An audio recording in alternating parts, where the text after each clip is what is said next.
We'll now go to item 10, and that's proposed plan change to reorder and undertake technical corrections to the notable tree schedule, Schedule 10. And the report has been written by Principal Planner Ruth Andrews. Welcome, Ruth. And I've got a signal of a move. So are you, in moving, are you aware of the additions, Councillor? Okay, thank you. And Councillor Hulse, I probably should have asked you to move because I know you've been doing some work on this, but sorry. Ruth, would you like to introduce, please? Microphone.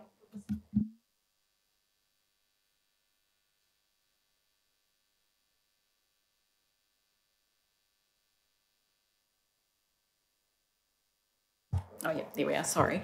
The scope of the plan changes is quite narrow, so we are updating the errors that are contained within it and also reordering to make it a little more easy to read. At the moment it's ordered an identification number, which is not an intuitive way to read the schedule, and given that there are almost 3,000 line items, it's more intuitive to find the tree by address rather than the ID number.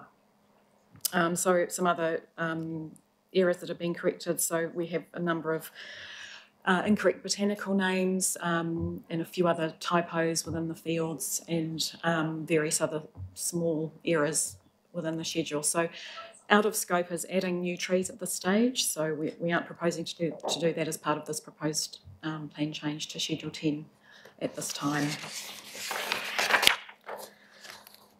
So happy to answer questions. Thank you, Ruth. I think everything is contained in the report. Now, just I want to give you some background, members, to the D discussions with Councillor Hulse as Chair of Environment and Community and with the Deputy Chair. The urban ngāhere work is just getting into train. And if there was an appetite, and I've heard from a number of councillors a desire to maybe go back and look at the tree schedule in its totality, I think we need to understand that in the context of the urban ngāhere work and not in isolation. And we discussed this last week and early this week. And I think that is not just my recommendation, that is the recommendation of Councillor Hulse and Councillor Hills, is that we progress the urban ngāhere work and allow the incoming council to consider a review of the whole of the schedule in the context of the wider body of work and not in isolation. Councillor Hulse, I might just give you the opportunity to speak to that importance of that. Do you want to take that opportunity now? I'm just acknowledging that John Morrow's here as well, should there be any questions of the linkage with this and urban ngāhere. But, you know, just really briefly, I guess the urban ngāhere, the forest strategy is critical in redressing the imbalance between the tree cover in our various areas, and it also will help us have a decent conversation about where we are losing trees and where we do need to plant trees.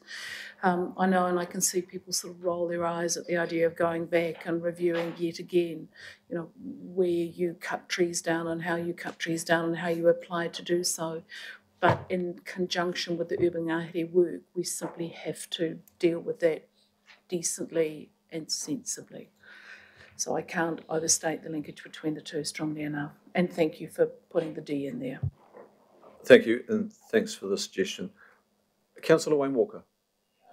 Also, just want to speak to this, assuming the time is appropriate, and particularly to D, which I completely agree with. Quite obviously, this is directing officers to engage in some work around a review.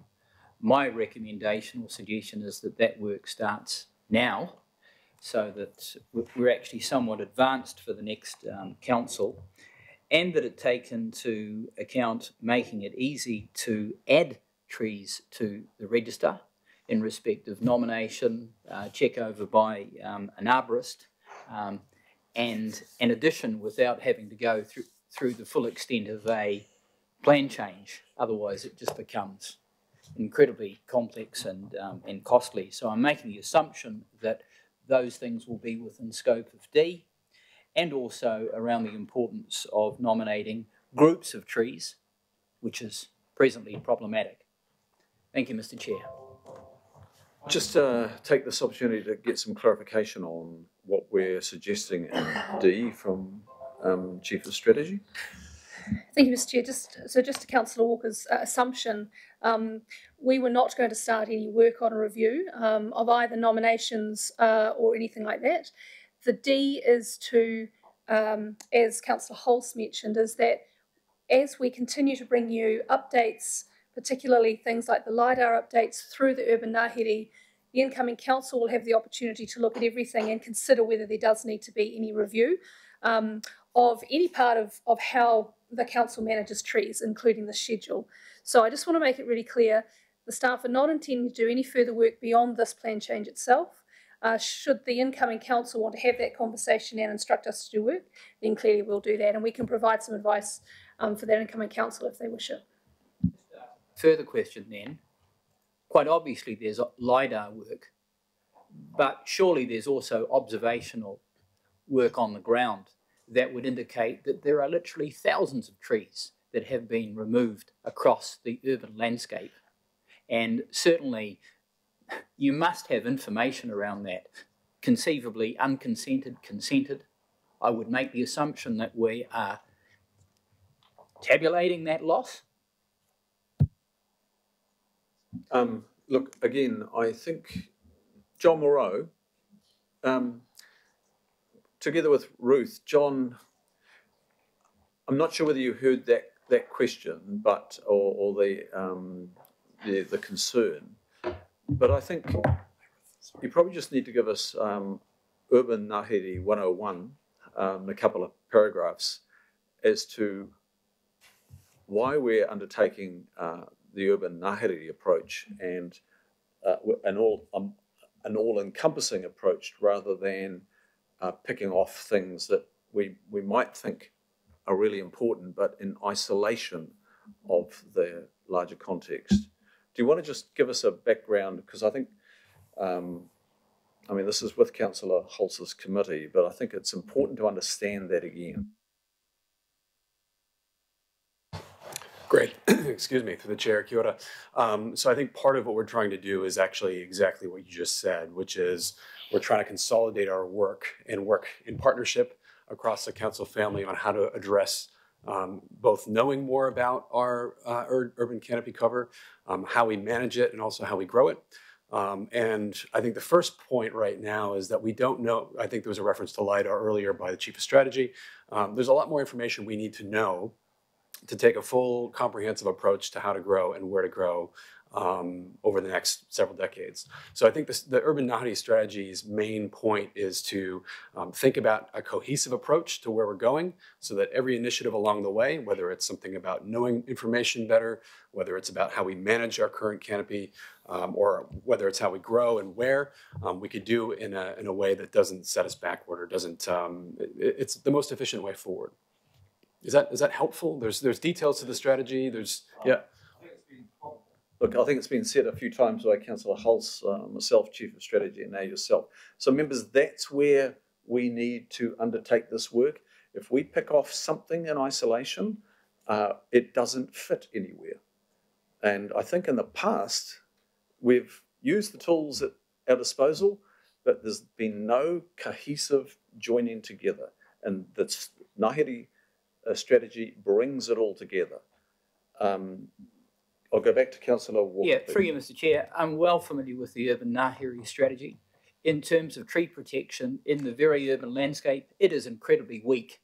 So there are trees being removed on private property on a daily basis, sometimes trees of substance and significance. And that needs to be addressed, and it needs to be addressed soon because the extent of tree loss is significant. I have a real concern that just bumping this off to LIDAR and this big picture will again just mean that we take no action for years. That is my concern. And I would have thought that addressing the issue that I'm putting up which I would suggest is an issue that's been raised by Forest and Bird, the Tree Council and other groups, would be of immediate concern, and that officers would be picking up on that. And just check, are you still moving this motion? Are you supporting this motion? Okay, good. More speakers on this?